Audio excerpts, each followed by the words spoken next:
Majority ng mga small businesses ay hindi tumatagal ng 1 year. Hindi naman sa dahil mala sila or wala silang swerte, kundi dahil may mga mali na hindi nila nakikita agad. Lalong-lalo na sa pagsisimula pa lang sa negosyo. What's up, Kasenso? Erwin Erkila nga pala, isang entrepreneur at isang fitness enthusiast. At kung isa kang startup or may plano pa lang na magsisimula ng negosyo, then para sa'yo ang video na to.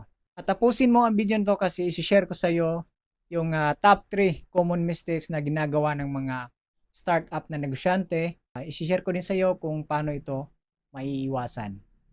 At ito, totoong kwento, Ka-Asenso, no? Talagang na-experience ko rin to dati sa unang mga ventures ko sa pagnenegosyo. At akala ko dati kapag meron kang malupit na services or malupit na product like banana chips or kung anumang food na produkto ay kikita ka na kaagad. At ito yung isa sa mali ko dati, Ka-Asenso. Nung una, talagang nakafocus na ako sa benta lang ako ng benta at unti-unti kong namamalayan na pagdating sa accounting ay nawawala yung kita.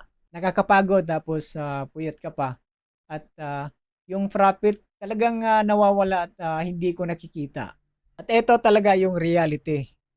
Most small business fail dahil sa 3 common mistakes na ito. At ang number 1 na kagad dyan, Ka-Asenso, ay ang poor costing. So, hindi nila alam ang tunay na gastos.